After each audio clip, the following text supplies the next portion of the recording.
my dad gave it a shot when he was younger, obviously with the size and everything. But I'm sure, as you know, like it was a lot harder that time with the whole race thing. Nothing against it, but it was difficult at the time, so he had to drop out. So obviously when I turned 16, he said to me to give it a try and see how it goes. Okay. And he introduced me.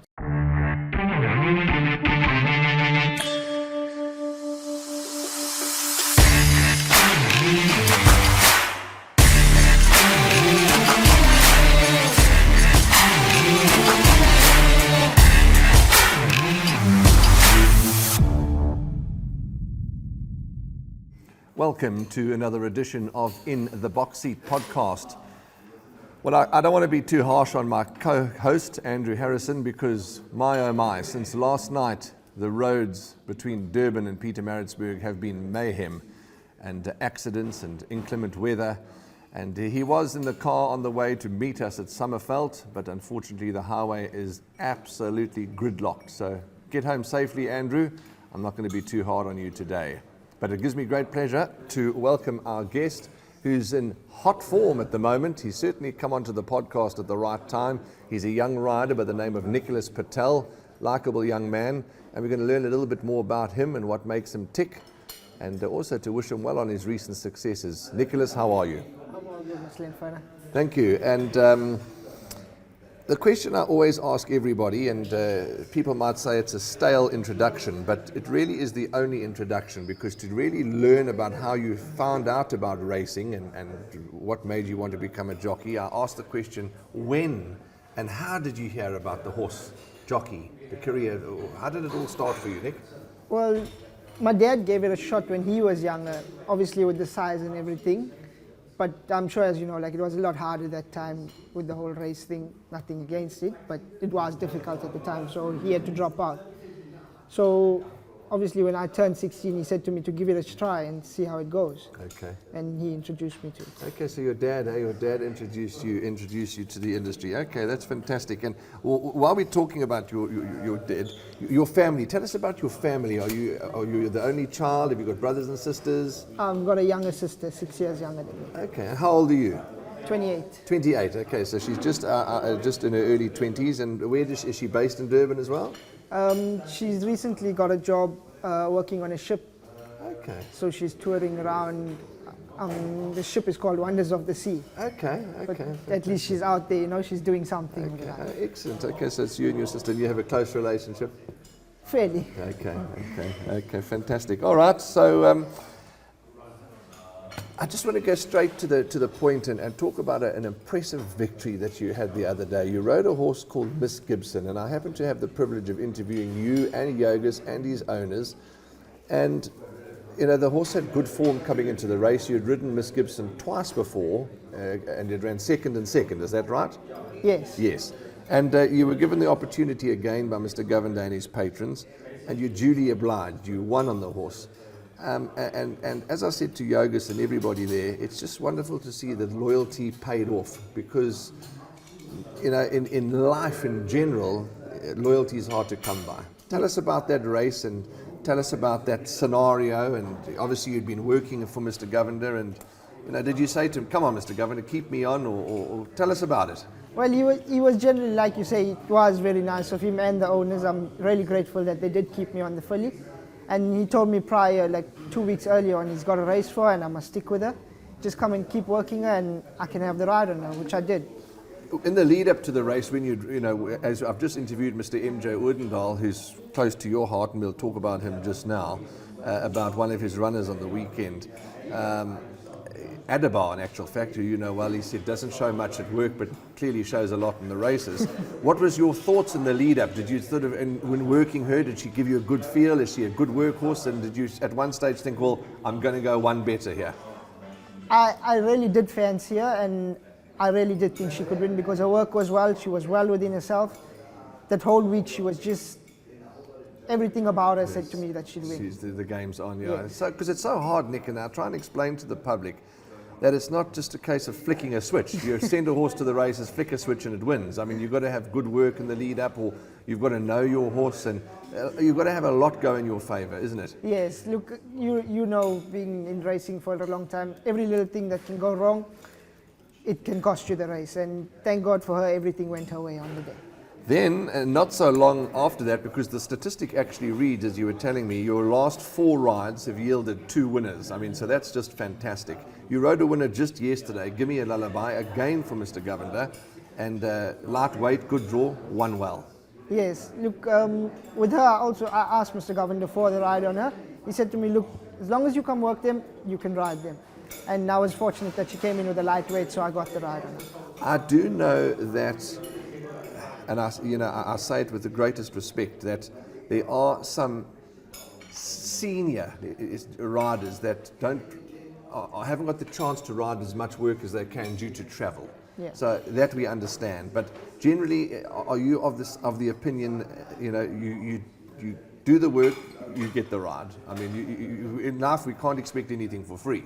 So I mean, are you happy to? I mean, do you obviously adopt that attitude? You do the work, you expect to get the ride. Yes, of Well, course. not to say expect, but a ride or two. A ride would or two, help. yes. Correct. Yeah. So, and with Mr. Govender's situation, obviously he said to you, come and ride the horses, and we'll get you the ride, and that's a man who stuck to his word. Yes.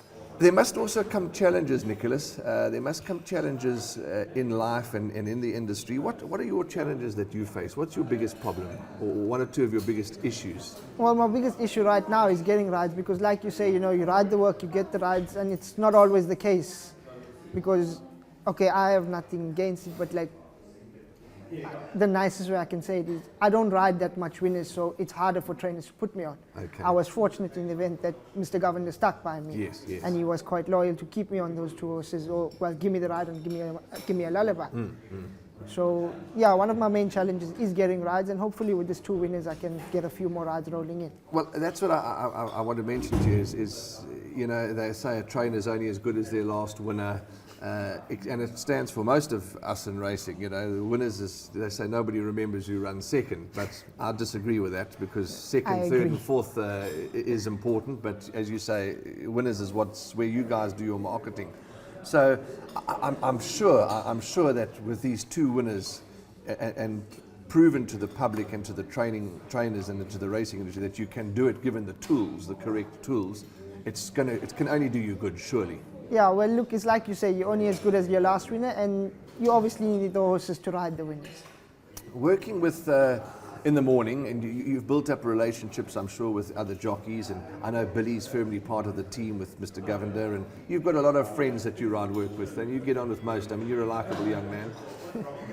Yeah, look, I'm pretty close with most of the guys, and we have a good relationship. I mean, look, it's all friends out here, but on the course, it's business. It's Business business, is absolutely, absolutely. Marketing is, in my opinion, for any business, and you obviously run your own business, Nicholas Patel Racing, and you've got to market it. You work very closely with a dear friend of yours. Tell us a bit about him. Well, Mohammed, he's a close friend of mine. I actually met him through MJ. He owned a couple of horses, and we've just stuck together since then. Okay. He motivates you and assists you. He's always been motivation to me. He keeps sticking me, like he tells me, just stick in there. And right now, he's kind of helping me. He does phone for a couple of my rides and help me out, because I'm not so, how do you say? Yeah, I know what you say. Yeah. You're not such a person to get on the phone. Yes. I can't really phone for the rides, and I'm not social media active, so he's helping me with all that and getting it in order. I'm glad you mentioned social media, because I've been watching. You've got an Instagram page, etc. Nicholas Patel Racing, and that's important. And my advice to you is keep that up, because absence. When people don't see you or don't hear you, then they forget about you. Out of sight, out of mind. Correct, that's it, out of sight, out of mind. And that Instagram page already starting to gain some momentum, isn't it? Yes, I believe so. Look, Mohammed controls the Instagram page. Like I say, he runs the social media side of it. Okay, well, that's fantastic. MJ Odendaal, who we've just seen a moment ago before we were recording, he's also been, him and Taryn and their family have also been quite instrumental in your life recently. Look, Em's played a big part in my life, and well, Taryn, I just love her to bits, and she loves me. When I initially moved down to Durban from Kimberley, when they closed down, I was about to give up the racing and just call it quits, because it wasn't working out for me. And Em grabbed me up, he helped me, he took me through the toughest of times, and he supported me, and up till now he still does. he's changed my riding to a whole new perspective, and he's helped me see racing in a whole other angle. Okay. And Kimberley, I'm glad you mentioned Kimberley because I forgot about that. And you had some good times up there. I think a lot of people had some good times. It certainly had its place, didn't it? Look, it wasn't the greatest place to stay, and I lived there for 2 years, but I can't complain. It has to be the best I've done in my career. I mean, I've ridden 3 trebles there. I used to get the rides. I had my winners constantly, so it was good for me. Okay, yeah, she's 3 trebles, eh? That's fantastic. So you see, you can do it. You certainly can do it given the correct tool. Have you ever ridden in Zimbabwe before? I've never left the country. Okay. Have you even on a holiday or never left the country? Jeez, okay. Nicholas, you're still young, so you've got, please God, you've got plenty of time to do that. What's your lightest weight? Is weight an issue? Weight is an issue, but not like what you think. It's actually becoming an issue because I can't get the maiden plate rides because trainers complain that I'm too light. I have been working on it, like I'm gymming and I'm taking supplement, not anything bad, but I'm trying to get my weight up, and it's been up now. I'm walking around 50, so I can ride comfortable 50. Okay. But I just need to get it a bit more that I can ride the 60s comfortably. Yes, without carrying, because obviously to explain to the public, that we call it dead weight. So if you're walking around 50 kilograms and the horse that you're going to ride is 60, you have to put 10 kgs of lead into your saddlebag, which we call dead weight. You may know that, you may not. If you didn't know, you've learned something new today. Because the weight in its own right is, as you say, because there you get a guy like Bernard, who's so heavy, and he can only take. I mean, everybody has a different structure, and everybody has a different issue with their weight. I mean, you're at the lower end of the weight scale, and you have issues to get your weight up, and you get guys that are at the top end that can't get their weight down. Yeah, look, I'm not complaining about it. I'm glad I don't have to sit in the box or try and sweat every meeting and lose rides because of my weight being too high. So you can have 2 cheeseburgers on the way to the races and a double milkshake. I generally do. I think Matthew Thackeray was telling us he does the same thing too. Nick, surely along the way when you've been around some big racing people and some big racing names, MJ Odendaal and all the others, and your owners and friends, you must have learned a couple of lessons along the way. Mr. Linferna, like I say, most of what I've learned over the past 2 years with MJ, and I don't think I could have learned that anywhere else in the past 10 years of my career. You've also done a bit of stable work in the sense that, bandaging, working with the horses, which surely has got to have held you in good stead. I worked as a stable employee when I was in Kimberley for Jared Rugg for the 2 years, so I know everything that happens behind the scenes. And even with Emma, I spend some time at stables in the mornings and stuff. I don't do it much now because I run a second business of my own, so I don't have the time to be here all day. What is the second business? I was going to ask you. You obviously ride, and then now you say you've got a second business. What's that all about? Well, it's actually my dad's business. He supplies cigarette wholesale to the whole of Chatsworth, so I just help out with him. Okay. So you would go and purchase cigarettes in big quantities, and then you go and you get your clients at the shops and the outlets. Well, he's got his clients. Look, he's got the business for over 20 years, so he's been supplying the most of Chatsworth, and he's got his regulars, so he just buys his wholesale and supplies them. I've been to a good friend of mine who sadly passed away, had a business in the Chatsworth Centre.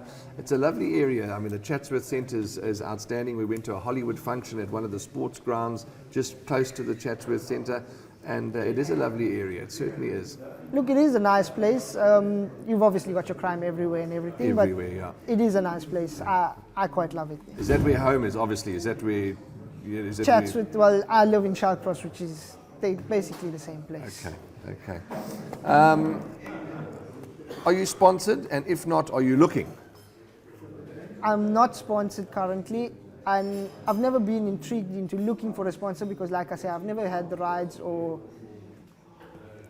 the amount of rides or the quality of rides to get a sponsor. Okay. But I'm always open to it, and if I can get one. Well, that's we can open out to the public that Nicholas is certainly worth sponsoring, because I hear what you're saying about maybe you don't get the quality of rides, but it's also, you wear your sponsor's brand, all the time at work in the morning, in an interview like this. So let's see. Let's say watch this space if maybe we can get Nicholas Patel a sponsor. Okay. in the jockey room, you definitely spoke about when you're out on the racetrack, there's no friends. It's a business, each man for his own. But once you're in the jockey room, there's always a bit of banter and a bit of fun. And Nah, it's who full of, do you stick with in the jockey room? Who are your mates? I mean, I know you're mates with all of them, but who's in the next door locker to you? well, next to me is Sereno, and now recently Dr. Lembete has come back, so he's in between us. But yeah, it's basically me, Sereno, and I've got Sean on the other side.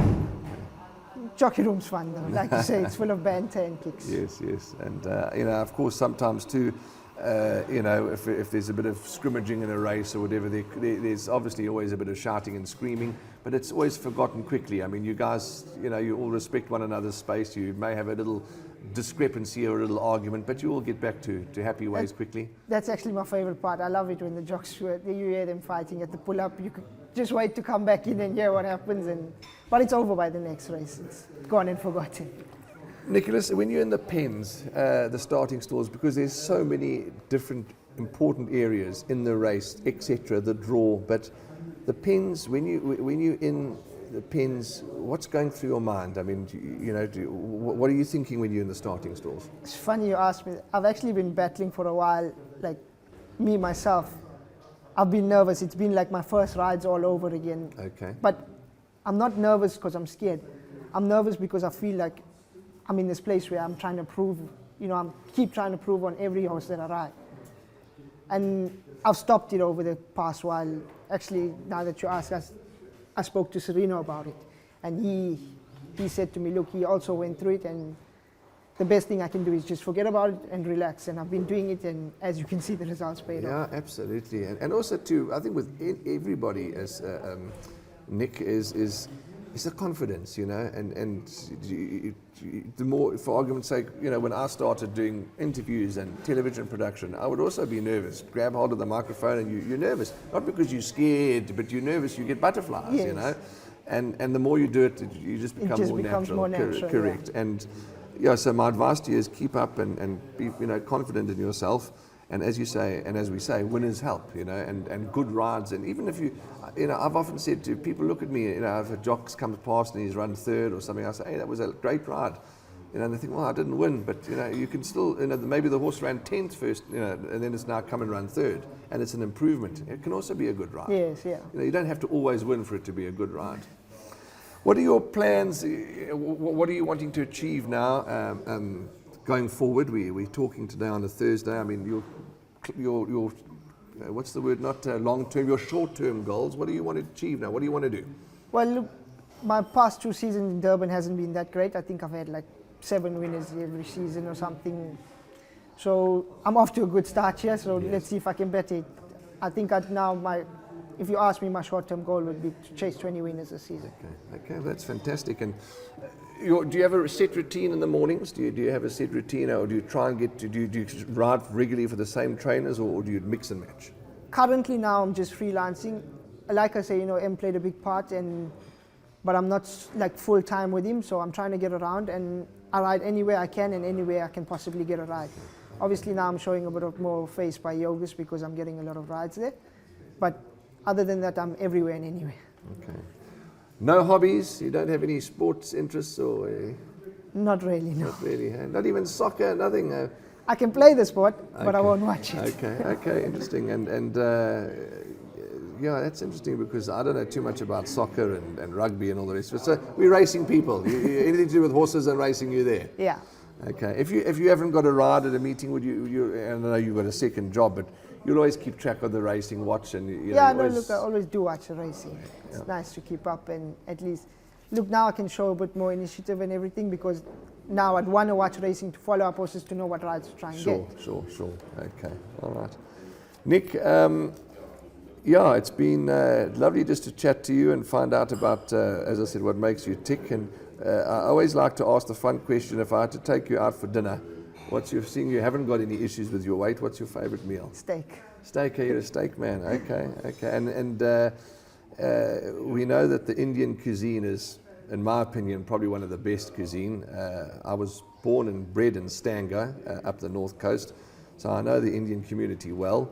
And my favorite is lamb curry. Now, if I had to say to you, we're only going to an Indian restaurant, what would you choose? No, Bunny Chow. Bunny Chow, huh? But then I'm taking you. Okay, all Because right. I don't trust where you're going to take me. Well, let me tell you that maybe you have dined in the Durban View. I keep going on at the Durban View room at Hollywood Beds Gravel. The lady or gentleman that makes their curry there, outstanding curry. But I'll take you on. I'll happily come for a bunny chow with you, as long as you let me bring my wife, because she loves bunny chows. You can bring them on. Ah, fantastic. Well, Nick, all that's left for me is to wish you well and keep up the positive attitude. You've always been a youngster with a positive attitude, and they tell me you're quite loud. Is that true? Not that I know of, or not that I'm aware of. Not as loud as Sean Veal, let's put it that way. No, definitely not. And we wish Sean a very speedy recovery after his incident in the Cape. And having chatted to him, he said about 6 weeks he'll be out. So we wish Sean a very, very speedy recovery and look forward to welcoming back. But all the best to you. Keep grinding, keep working, and keep on the social medias. And I'm sure that the chips will fall, in your favor. You've shown in the last 10 days that you've had 2 winners. Given the chance, you can deliver. And we just wish you all the very best in your racing business and in your other private family business too. Thank you very much, Lynn. Lovely. There we go. Thank you for having me. Absolute pleasure anytime. That's Nicholas Patel. And short and sweet today, because we haven't had Andrew to aggravate us. But lovely to learn about Nicholas, and we do wish him well in his career. We'll come back shortly with a bit of news and information for you. We thank Nicholas Patel for his time, and it was lovely just catching up with him for half an hour and learning about his challenges and his hopes and dreams for the future, and a likeable young rider who's certainly, like all riders, given the chance, can deliver. Fresh off 2 winners, so well done to Nicholas. Just more on a bit of a somber note, by the time that you watch this podcast, Matthew Lips's memorial service would have taken place. It takes place at Hollywood Bets Gravel today, Thursday, the day that we record this podcast. So as I say, by the time you see this and hear this, the memorial service would have taken place. And just on behalf of the In the Box Seat podcast team and GoldCircle and the entire racing fraternity, from Andrew Harrison's family, my family, our condolences to Matthew Lips's friends and relations on the untimely passing of Matthew. He was 63 years of age, Matthew Lips, a handicapper of the highest order, form studier of the highest order, and just a human being of the highest order. So may Matthew Lips's soul, from the entire podcast team, we wish you your soul to rest in peace. Some news items. There is a new menu, or an addition to the menu at the Summerveld Clubhouse. Anya and her team, as usual, outstanding and phenomenal in what they do. And I'm going to read out. You can get, of course, many hot beverages, cappuccinos, espressos, chai lattes, and baby chinos with cinnamon. So a host of wonderful hot drinks for you to enjoy. But there are a few new food items which I'm going to take you through. They now stock beef macon at the clubhouse, and chicken breakfast sausages as well. And they've introduced chicken nuggets and chips for the kids, chicken Viennas and chips for the kids. Waffles, how's that? You can have a waffle here at the Summerveld Clubhouse. Savory, bacon and egg waffles, mince and egg waffles. I once went to a restaurant down the coast and somebody ordered a waffle with chicken livers on it. I don't know if I quite fancy that idea, but if that's what you like, that's what you can have. Not here. You can also design your own waffles and ice cream with syrup, so a whole selection of new items at the clubhouse for you to enjoy. Then I want to spend some time, before I spend some time on Sunday's race meeting, which is the Pink Drive race meeting. There is up at the Ashburton Clubhouse. Now we know that Ashburton's no longer a training centre, but the facilities are there, and there is a new restaurant that's having its official opening. This restaurant is owned and run by Paul Gadsby, the racehorse trainer, and I'm just going to give you some information on the opening night. And listening to the people that have been there, they've had a pleasant experience thus far. So the restaurant is called Vikings, and it's situated at the Ashburton Training Centre Clubhouse, or the Ashburton X Training Centre Clubhouse, on Saturday the 14th of October from 2 o'clock. They've got lamb and pork on a spit. It comes with baby potatoes, salad and a bread roll, and they're going to charge you 85 Rand per person, so really good value, and 45 Rand for children. There are limited seatings available, so bookings are essential. There is also live music from 5 until 8. The Zambucks will be playing at Vikings, so that's the official opening of Vikings restaurant. But if you can't make the official opening, well then of course, you know, they're open most of the time. Look them up, I'm sure they're on social media. Okay. Pink Drive race meeting. I just want to give you the names of the races that, let me see if, well done to Winning Form. What a wonderful, wonderful publication they've put up here. The official Pink Drive race meeting, Winning Form, all in pink to support breast cancer. And the Pink Drive have been doing wonderful work supporting breast cancer awareness and breast cancer since 2009. And they really do a wonderful, wonderful job. And remember, as we've interviewed the lady, her name escapes me for the moment, from the Pink Drive, breast cancer in males too. So, you know, she told us all about that males with breast cancer, testicular cancer, all those things need to be checked. And obviously for the ladies as well. Go and have your health checked. They are a wonderful, wonderful organization. The first race, I'm not going through the runners. I just want to give the people that are getting behind this day the airtime they deserve. Welcome to Pink Drive Charity. That's the first race. The second race is Support the Springboks. Oh, that we've got to do. We've got to support the Springboks. The third race is the Coastal Horse Care Unit. The Coastal Horse Care Unit do such a phenomenal job on limited funds and limited resources. They really rely on a lot of people to donate, contribute, sponsor, and the Coastal Horse Care Unit do an amazing job. Then the fourth race is the Hollywood Foundation. Now we've just come off that race meeting at Hollywood Bets Gravel that does the Hollywood Foundation. We've chatted to all the different foundations. We chatted to the operating officer of the Hollywood Foundation. They just do such great work, and they're getting behind the fourth race. Then the fifth race is the One Voucher Maiden Plate. Now the One Voucher, you go to various shops, you can buy a voucher to load up your betting accounts, you can buy airtime, you can do all these things with One Voucher, and One Voucher have put their weight behind the Pink Drive race meeting as well. The sixth race is the feature race. They've called it the Pink Drive Michaelmas Handicap.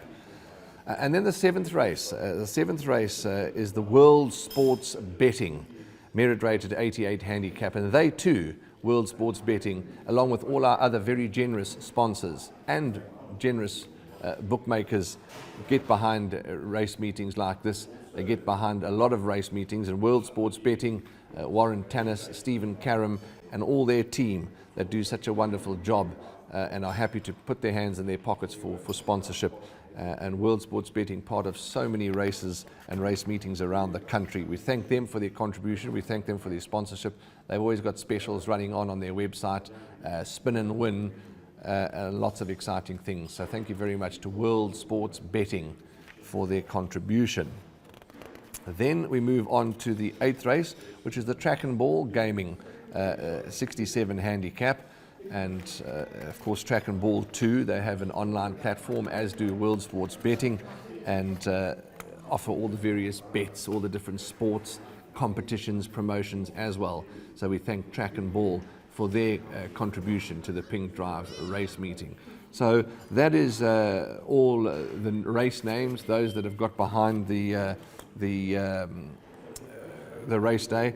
And World Sports Betting, Hollywood, Track and Ball, they've all got online platforms, so cell phone, you can, these betting companies make it so easy for you to go and have a bet. Tab Gold, you can go onto your cell phone, you can go onto your laptop, and you can have a bet anywhere.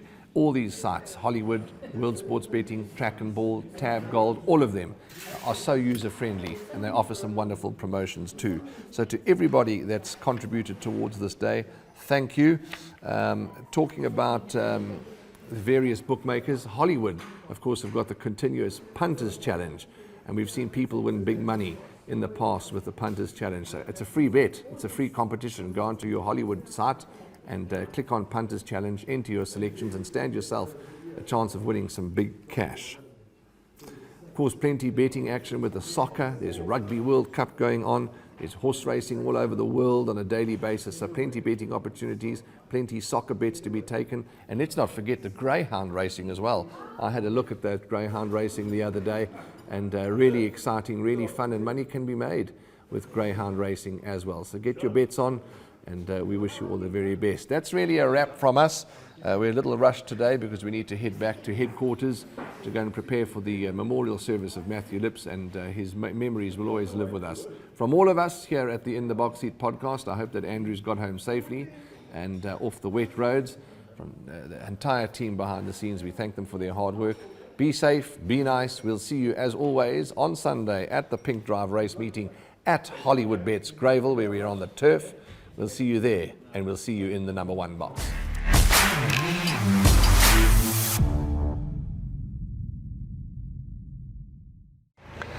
Thank you for watching this week's episode of In the Box Seat podcast right until the very end. And we hope that you enjoyed it, because we certainly did. If you missed last week's podcast, In the Box Seat podcast with Andrew and myself, please go and watch it here. And last week's episode will be right there for you to go and enjoy and watch, as we know you will certainly enjoy In the Box Seat podcast from last week.